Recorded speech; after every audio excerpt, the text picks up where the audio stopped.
మినపప్పుతో మురుకులు ఎలా తయారు చేసుకోవడం చూద్దాం రండి ఫ్రెండ్స్. హాయ్ ఫ్రెండ్స్, నేను మీ సులోచనని. బియ్యం పిండి మినపప్పుతో మురుకులు తయారీ విధానం చూద్దాం రండి ఫ్రెండ్స్.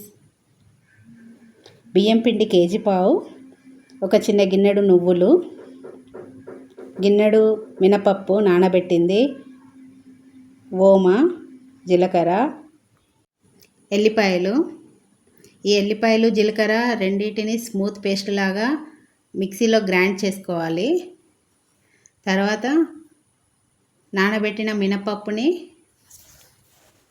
మినపప్పుని కూడా మిక్సీలో పేస్ట్ చేసుకోవాలి. ఈ మినపప్పుని వీలైనంత స్మూత్ పేస్ట్ చేసుకోవాలండి.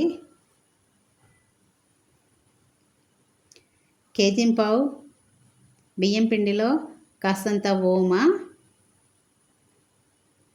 నువ్వులు, తగినంత ఉప్పు. మేము కాస్త తక్కువే తింటాం ఫ్రెండ్స్. తర్వాత కొంచెం కారం,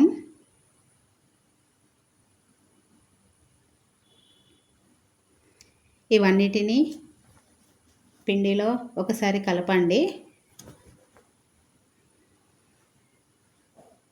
తర్వాత జీలకర్ర ఎల్లిపాయ పేస్ట్ని వడగట్టుకోండి ఫ్రెండ్స్. జ్యూస్ స్ట్రైనర్లో వడగట్టుకోండి.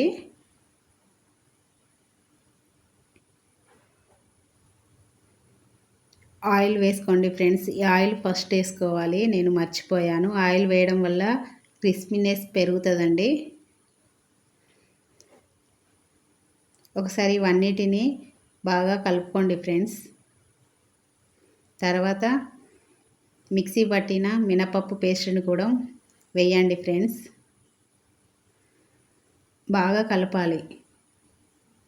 పిండిలో ఈ పప్పు మొత్తం కలిపేంత వరకు వాటర్ పోయొద్దు ఫ్రెండ్స్. తర్వాత వాటర్ పోసి ఇలా మెత్తగా పిండి పిసుకోవాలి.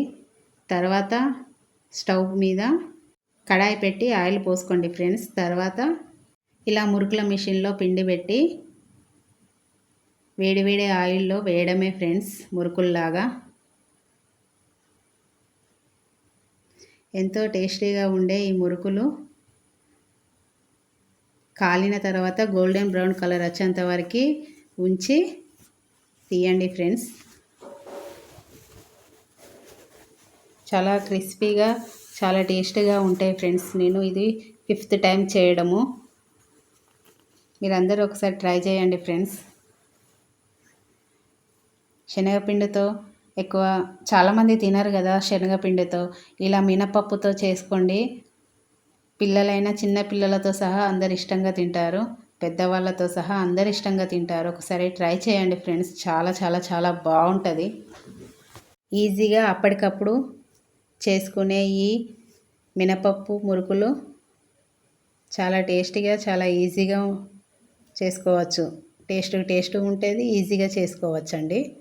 అంతే అండి. సింపుల్గా చేసుకునే మినపప్పు మురుకులు రెడీ. మీరందరూ కంపల్సరీ ఒకసారి ట్రై చేయండి ఫ్రెండ్స్. చూడండి ఎంత క్రిస్పీగా ఉన్నాయో. మీకు కనుక ఈ వీడియో నచ్చితే సబ్స్క్రైబ్ చేయండి ఫ్రెండ్స్. Bye friends.